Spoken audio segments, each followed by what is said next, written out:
Welcome back my friends. स्वागत है मेरे दोस्तों आपके अपने YouTube चैनल दिवस शेव्स में। आज का जो शेविंग सेशन मैंने यहाँ पे रखा है, it is going to showcase some different products और इनमें से कुछ प्रोडक्ट्स मैं पहले के वीडियो सेशंस में भी आपके साथ शेयर कर चुका हूँ। तो आज ज़्यादा बातें आगे ना करके सीधे मुद्दे पे आता हूँ कि क्या क्या प्रोडक्ट्स मैं आज आपके साथ शेयर करने वाला हूँ और उनके यूज़र एक्सपीरियंस क्या रहते हैं। So let's see. So this is a new razor for me. अभी तक मैंने इसको यूज नहीं किया है। पिछले 2-3 हफ्ते से मेरे पास ये रखा हुआ था और ये एक ओपन कोम रेजर है। नाम आपने पहचान लिया होगा, pearl. So it's pearls open comb razor ना। इस रेजर की जो सीरीज है, इसका नाम इन्होंने प्लैटिनम सीरीज रखा है और नीचे आप देख सकते हो इसका ब्लैक और ऑरेंज कलर है। ये एक रेजन है, सिंथेटिक रेजन, उससे उन्होंने बनाया है और ये भी एक बड़ा ही क्लासिक लुक देता है। इसमें अलग अलग कलर्स भी आते हैं, पर्पल है और भी शायद ब्लैक है और भी कलर्स आते हैं। तो ये मेरे को दीपेश सभाया जी ने भेजा था और मैंने अनबॉक्सिंग वीडियो दिखाया था, उसमें आपने देखा भी होगा। तो ये एक ओपन कोम रेजर है and as you can see it's a 3-piece razor. अब कई लोग मेरे से पूछते भी हैं कि सर शेविंग किससे करनी चाहिए, कौन सा ज्यादा बेहतर है। तो एक आने वाले टाइम में मैं एक इस तरह का वीडियो जरूर लाऊंगा कि ओपन कोम में और जो क्लोज कोम रेजर्स होते हैं, और उसमें हम बटरफ्लाई को भी शामिल करेंगे, ट्विस्ट टू ओपन जो रेजर्स होते हैं, उसमें क्या फीलिंग होती है, शुरुआत में हमें क्या यूज करना चाहिए, क्या वाकई में कुछ बड़े चेंजेस होते भी हैं, क्या डिफरेंस एक्सपीरियंस होते हैं ओपन कोम में और क्लोज कोम में। तो उसके लिए एक सेपरेट वीडियो बनाएंगे एक शॉर्ट में, but in future definitely. But today I am going to use this. Fit and finish is fantastic. Weight must be around 85 to 90 grams और इसमें कोई नर्लिंग नहीं हो सकती, बट नेचुरल है।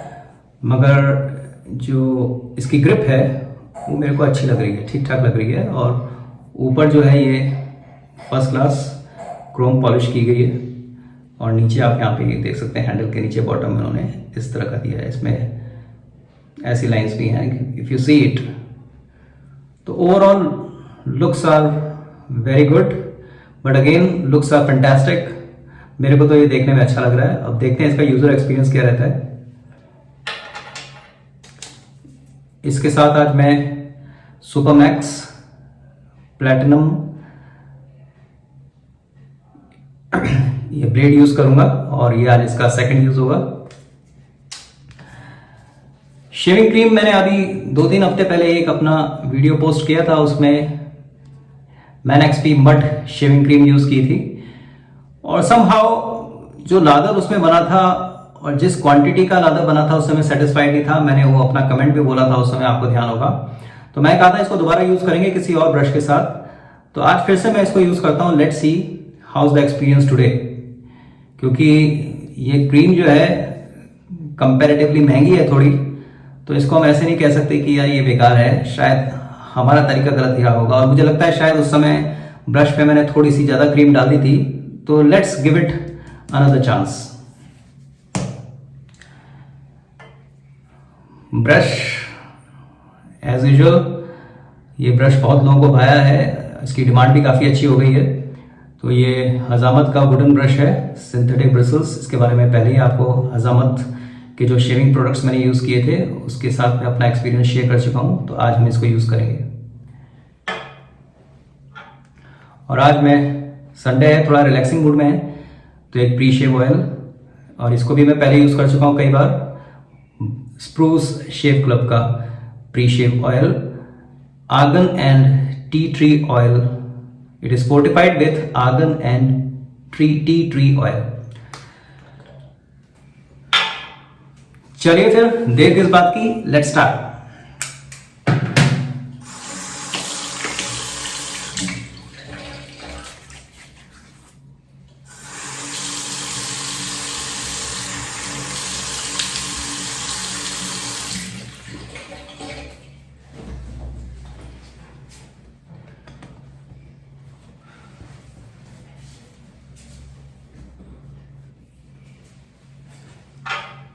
देखिए, कुछ सब्सक्राइबर्स ने मेरे से पूछा है कि हर समय जब भी वेट शेविंग की जाए तो ये ज़रूरी है लगाना क्या?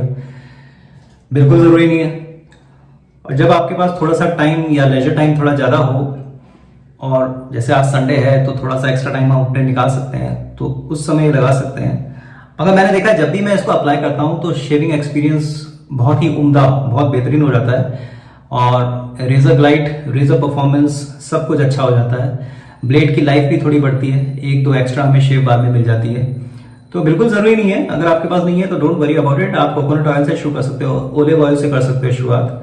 मगर कहीं ना कहीं जो है आफ्टर बर्न्स उसको काफ़ी कम करता है, जो बर्निंग सेंसेशन होते हैं वो कम हो जाता है, स्किन हल्की हल्की रैश आती है वो कम होता है। तो normally I prefer, but not all the days. और इसको याद रखना है कि बहुत ज़्यादा क्वांटिटी में आप प्लीज़ मत लीजिए, थोड़ा सा, कुछ बूंदे काफ़ी हैं, जैसे मैंने, अगर आप देख सकते हो। और इसको फिर हल्के से हाथों से ऐसे मल के आप अपने बियर्ड एरिया में लगाइए, स्पेशली जहाँ पे स्टबल ज़्यादा डेंस या हार्ड होती है।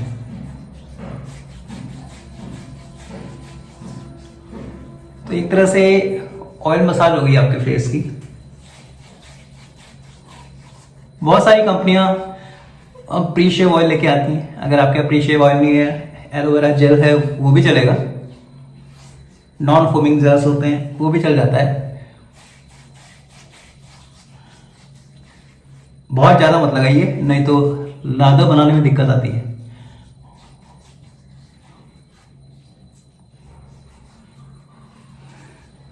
So I think that's enough.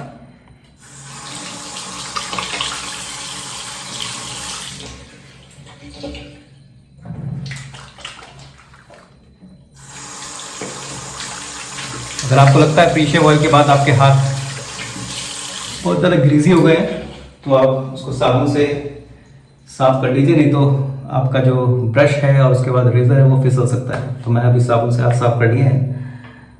So let's come straight to lather making.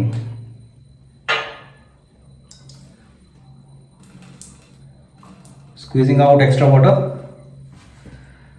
Let's give this shaving cream another chance.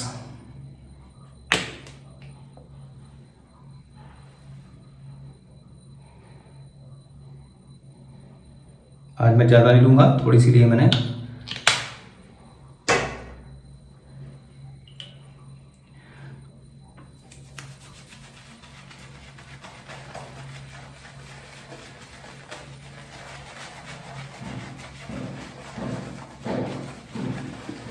तो कभी कभी दोस्तों ऐसा होता है कि प्रोडक्ट अच्छा होता है, मगर पहली बार जब हम यूज़ करते हैं तो शायद हमारी यूज़ करने की वजह से या गलत इस्तेमाल करने की वजह से वो प्रोडक्ट हमको वो सेटिस्फेक्शन नहीं दे पाते। तो उसको डिस्कार्ड या उसको आगे इग्नोर करने से अच्छा है कि आप उसको 2-3 चांस जरूर दें। और फिर भी आपको लगता है कि यू आर नॉट सेटिस्फाइड। अक्सर ऐसा होता है रेजर्स के साथ। एक मैं अपना कॉलर जरा अंदर टक कर लूँ।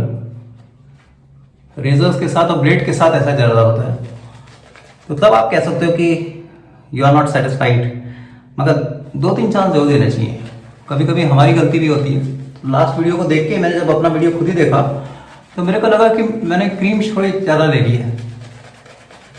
अदरवाइज जिस तरह के इंग्रेडिएंट्स इस क्रीम में है वो बहुत ही लाजवाब है।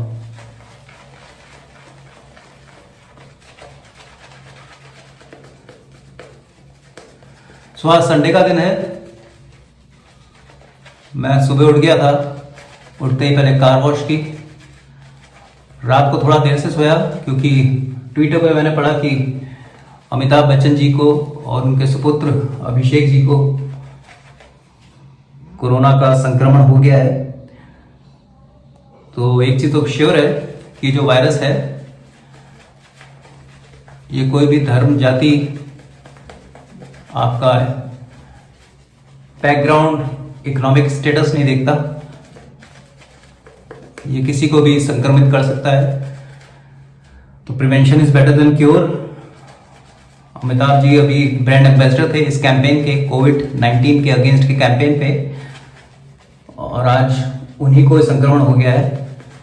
तो उन्होंने बहुत प्रिवेंशन ली होगी डेफिनेटली, बट आप देख सकते हैं कि क्या हो सकता है। तो nobody is safe, you are only safe till you are not exposing yourself. तो सामने कौन बंदा आ रहा है, किसको क्या है, तो बड़ा ही अनिश्चित टाइम चल रहा है अभी, और जब तक इसकी वैक्सीन नहीं आ जाती, we have to accept the reality. तो प्लीज भाई अपना ध्यान रखिए, अपने परिवार का ध्यान रखिए, बहुत जरूरी है वो। हताशा भी आ जाती है एनवायरनमेंट में, क्योंकि हमारे मन मुताबिक चीजें नहीं चल रही होती। तो आज जो लेदर बना है इससे बहुत अच्छा बना है।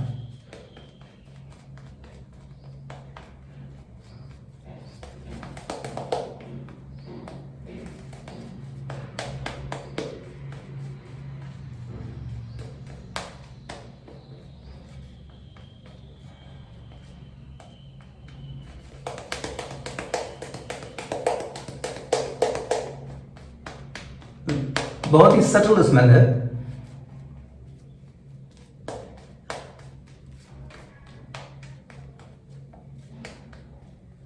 So that's enough.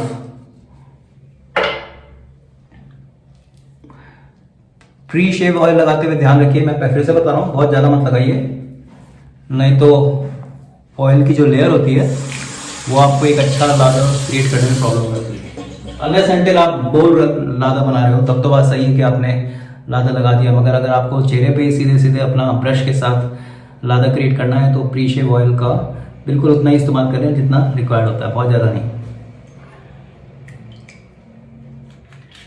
So let me load the blade.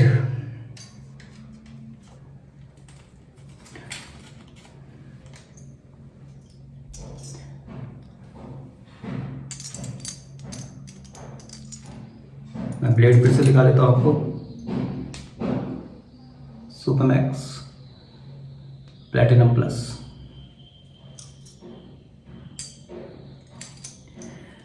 ठीक है, ब्लेड के और रखने के भी कई तरीके होते हैं, अलग अलग लोग, कई लोग इसको साफ करके पोंछ के फिर से अपने रेजर में लोड करके रखते हैं, मगर मैं ऐसा नहीं करता। मैं पहले पूरा रेजर ड्राई करता हूँ, अच्छे से पोंछता हूँ हर शेप के बाद, क्योंकि ऑयल की लेयर हो जाती है, इसमें जम जाती है, वो पूरा मैं पहले साफ करता हूँ एवरीडे। ऐसा नहीं कि संडे संडे करने अपने सिस्टम रोज। और उसी के साथ वो ब्लेड को मैं पूरा ड्राई कर देता हूँ। वाइप ड्राई कभी नहीं करता, वाइप करोगे तो उसका एजेस जो होती है ब्लंट हो सकती है, उसको हल्के से ऐसे फूंक मार के भी आप साफ कर सकते हो, मगर दूर रखिए अपने, और पकड़ते हुए ध्यान रखना। उसके बाद उसको थोड़ा सा खुला रखिए और बाद में उसको फिर रैपर में लपेट कर रख दीजिए। चलिए let's start platinum series pearl open comb razor. आज मेरा पहला एक्सपीरियंस है।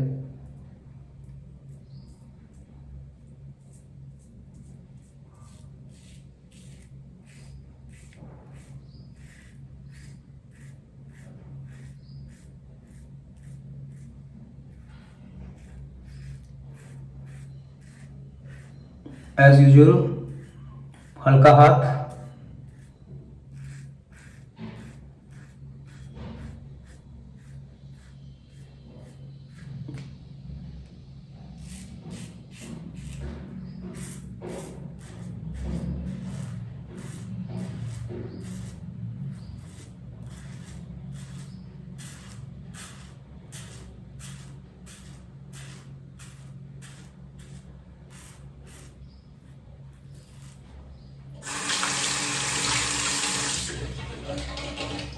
देखिए अभी भी मैं फिर से उन लोगों को मोटिवेट करने के लिए बोलूँगा जो मल्टी कार्ट्रिज सिस्टम या ड्राई शेविंग से वेट शेविंग की तरफ शिफ्ट हुए हैं।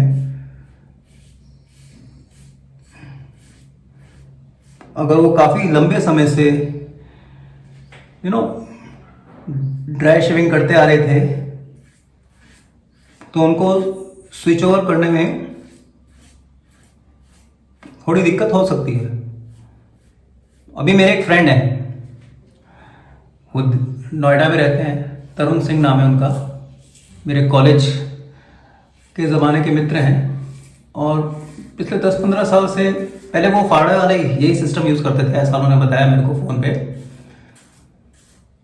और इस तरह के वीडियोस हम जैसे यूट्यूबर्स के वीडियो देख के थोड़ा इंस्पायर हुए, तो उन्होंने कुछ अच्छी क्वालिटी के प्रोडक्ट्स ऑर्डर करे ऑनलाइन, और एक ऐसा ही पर्ल का A141 रेजर भी ऑर्डर किया। तो कल ही मेरी बात हुई उनसे, मैंने कहा कैसा रहा एक्सपीरियंस, तो बोले कि अच्छा रहा, प्रोडक्ट में थोड़ा लग्जरियस फील आता है। वो यार वो रेज़र चलाने के बाद थोड़ा सा बर्न सेंसेशन हो रहा है, शायद हल्के कट भी लगे उनको। तो मैंने पूछा ये आपका इतने लंबे समय के बाद आप यूज़ कर रहे हो इसलिए होता है? देखिए क्या होता है, यहाँ पे इन इक्विपमेंट्स की इतनी गलती नहीं होती।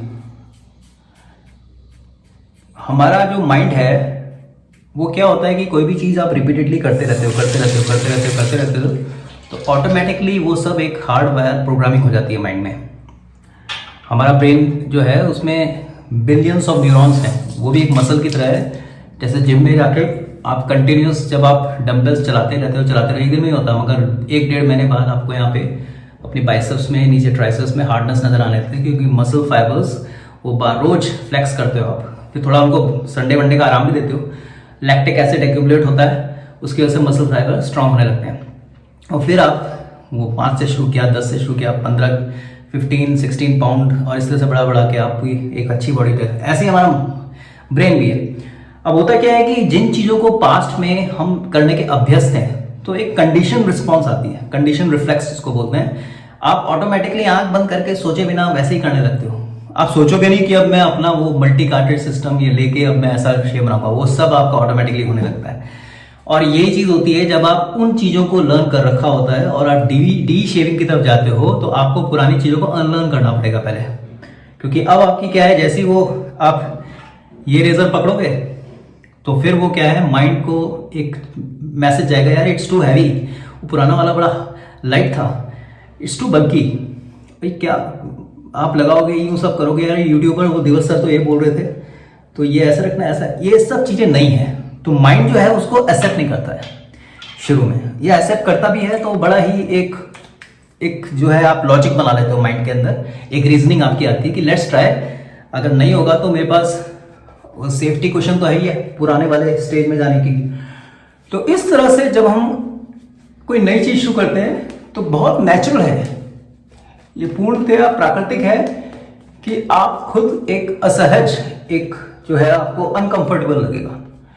तो उस स्टेज में आके जब आप नई चीज ट्राई करते हो तो स्वाभाविक है, लाजमी है कि कुछ गलतियां होती हैं, आपको नेक्स्ट कट्स लग सकते हैं जब आप डी शेविंग सीखते हो, वेट शेविंग सीखते हो। और एक दो बार आप ट्राई करके, क्योंकि आपने पहले से ही सोच रखा है कि शायद ये कंफर्टेबल ना हो, तो फिर वापस उसी स्टोर में चले जाते हो। तो बिल्कुल भी आप निराश मत हो, आप अपना धीरज धैर्य ना छोड़ें। एक मोटिवेशन की दुनिया में एक रूल है 21 डे रूल। कोई भी नई हैबिट डेवलप करनी है, आप 21 दिन तक उसको करें, मन मार के करें, मत करते रहो, तो 22वें दिन वो आप उसको करने की आपको क्षमता बढ़ने लगती है। तो मेरी ये रिक्वेस्ट है उन लोगों से, आप कम से कम 21 दिन तो ट्राई करो। आप उस वापस वो जो है आपके मल्टी कार्ट्रिज सिस्टम, उस पर अभी मत जाओ। अगर आपने इसको करने में आपको थोड़ा मज़ा नहीं आ रहा है तो डोंट लूज योर हार्ट। आप ये देखना कि इसमें आपकी टेक्निक और ये सब चीज़ों का तो है, थोड़ा इतना नहीं है, मगर आपका माइंड जो है वो एक रोल अदा कर रहा है। उसने आपको एक जो है ना शिकंजा बना रखा है आपके माइंड में कि नहीं यार ये नई चीज़, क्योंकि कोई भी चीज़ आप सीखते हो तो सीखने में थोड़ा प्रयास करना पड़ता है, और माइंड की एक आदत है वो हमेशा कंफर्ट को पहले देखता है। आगे चलें, ये तो मेरा फिर लेक्चर कुछ और ही हो जाएगा। Let's come to the second pass across the grain. वहां पे आप थोड़ा रेजर को प्रेस करते हो, बाकी का काम वो जो स्वाइवल मोशन होता है उसका वो अपने आप करता है। आपने देखा होगा ऐसे सेंस करता है, इसलिए उसमें ज़्यादा आपको प्रेशर लगाना है। यहाँ पे ऐसा कोई मूवमेंट ही नहीं है, स्टिफ है। तो आपको करना क्या है, बस अपना एंगल 30 डिग्री 35 डिग्री का एंगल देखना है और हल्के हल्के अपने रेजर को ग्लाइड करना है। यहाँ पे आपको प्रेशर लगाना ही है, वहां पुराने में आपको प्रेशर लगाना था, यहाँ आपको प्रेशर नहीं लगाना। तो ये वही बात हो गई कि आपको स्टिक शिफ्ट गाड़ी चलाने की आदत है, गियर वाली 1 2 3 4 5 रिवर्स 6। अब आपने ऑटोमेटिक ले ली, तो आपका इंस्ट्रक्टर आपको कहता है भैया वो लेफ्ट वाला पैर तो तुम साइड में ही रख दो, राइट से आप एक्सलरेट करो और राइट से आप ब्रेक मारो। मगर फिर भी आपका क्या होता है, आदत है ना, क्योंकि एक्सलरेटर ब्रेक क्लच वो क्लच होता ही नहीं ऑटोमेटिक गाड़ियों में, तो 1-1.5 महीने ये सब करने में निकल जाता है। तो बहुत नेचुरल है भाई, इसमें आप पेशेंटली करते रहो, मजा आएगा आपको गारंटेड। हाथ बहुत हल्का, कोई प्रेशर नहीं देना है।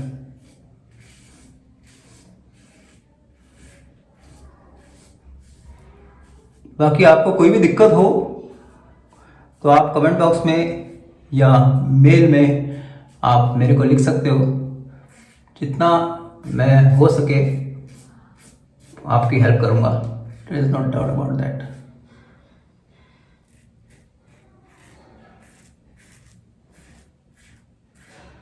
तो एक चीज तो तय है, जब हम प्री शेव ऑयल लगाते हैं तो एक अलग एहसास होता है।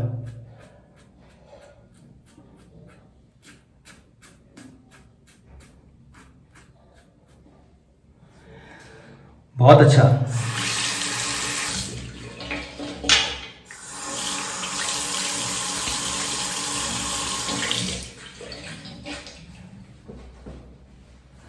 चलिए एक थर्ड पास ऑर्डर लेते हैं। ऐसा सही बताओ तो जरूरत लगनी नहीं मेरे को।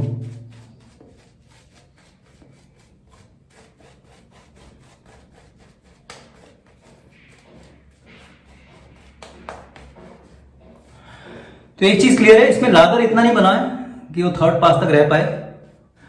मगर हाँ एक चीज अच्छी है कि लास्ट टाइम ये मैंने बाद में शेव करने के बाद महसूस हुई कि जो इसमें ऑयल्स यूज किए हैं वो बहुत ही एक्सोटिक क्वालिटी के हैं, बहुत ही बढ़िया क्वालिटी के हैं। तो उसकी वजह से आपको स्किन में ड्राइनेस फील नहीं होती, और ये भी बहुत जरूरी चीज है। कई सस्ती शेविंग क्रीम लादर बहुत अच्छा बनाती हैं, आपको वॉल्यूमिनस लादर बना देती है, मगर उसके बाद आपको ड्राई लगता है। मगर इस शेविंग क्रीम में आपको ड्राइनेस का एहसास नहीं होता। खैर आज तो मैंने प्री शेव ऑयल भी लगा लिया है।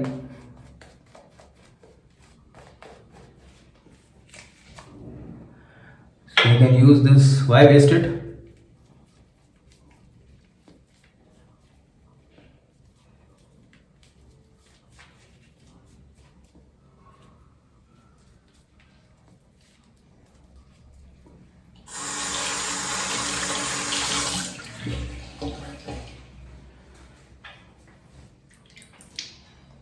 Final pass against the grain.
हल्का सा एग्रेसिव लग रहा है, but yes open comb razors जो होते हैं ज्यादातर केसेस में क्लोज कोम से एग्रेसिव हो जाते हैं, क्योंकि ब्लेड गैप, ब्लेड एक्सपोजर ज्यादा होता है।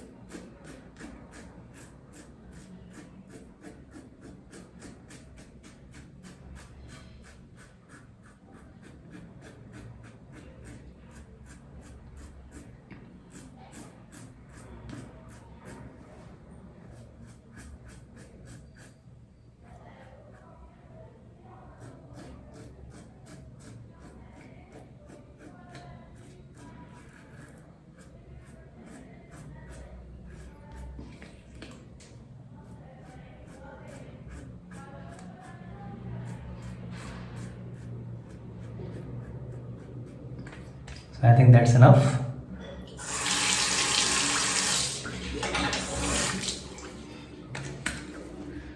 So you can see perfectly smooth clean shave,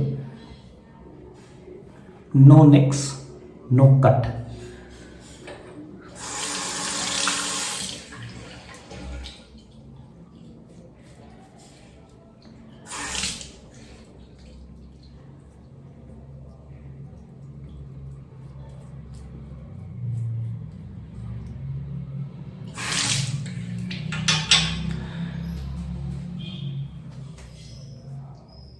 As usual, I will use the word fantastic, superb, fantastic. Madhav metal industries pearl बहुत अच्छा रेजर है ये, बड़ा खूबसूरत भी है.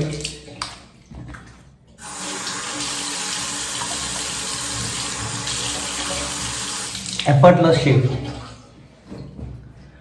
देखिए एफर्टलेस मैं बोल रहा हूँ, उसमें शेविंग टूल्स का, आपके जो इक्विपमेंट्स हैं और जो प्रोडक्ट्स यूज़ करते हैं उनका बहुत बड़ा रोल होता है. मगर एफर्टलेस बनाने में सबसे इंपॉर्टेंट रोल होता है आपका और आपके हाथ का.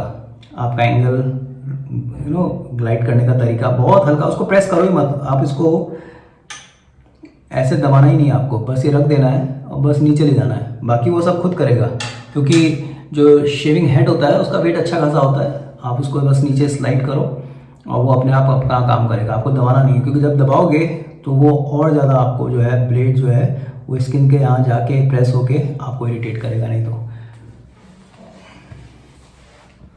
इसीलिए 4 parts are very important. 4 steps of shaving बहुत इंपॉर्टेंट है. सबसे पहले जितना हो सके अच्छा अपने बियर्ड एरिया को, फेस को हाइड्रेट कर लीजिए.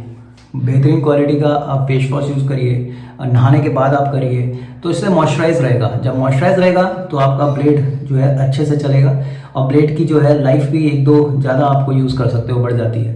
दूसरा, आपको स्किन इरिटेशंस नहीं होंगे. तो पहला step, hydrate, moisturize your skin, और वो कहीं ना कहीं नरिश भी करता है स्किन को. Second is what kind of shaving cream, soap, gel you are using. तो एक अच्छा आप लादर क्रिएट करिए. तो ये सेकंड स्टेज होती है. थर्ड, आप रेजर कैसे यूज़ कर रहे हो, किस तरह का ब्लेड यूज़ कर रहे हो. And the final part, this is also very important, you can not ignore it, कि what kind of post shaving products you are using. क्या आप आफ्टर शेव जेल, बाम या इस तरह के लोशंस यूज़ करते हो. और उसमें आपको देखना पड़ेगा आपकी सेंसिटिविटी जो स्किन की होती है उसको देखना पड़ेगा. अगर आपको अल्कोहलिक लोशंस लगा के दिक्कत हो रही है तो आप अवॉइड करो. Okay, so today I am going to use Nivea after shave lotion for sensitive skin. आप देख सकते हो, इट्स इजीली अवेलेबल एवरीवेयर. और दैट क्लासिक निविया फ्रेग्रेंस, आप कुछ बूंदे अपने हाथ में ऐसे डाल सकते हो. और इसके साथ फ़ायदा ये है कि इसमें अल्कोहल नहीं है, तो आपको बर्निंग सेशन से बचाएगा.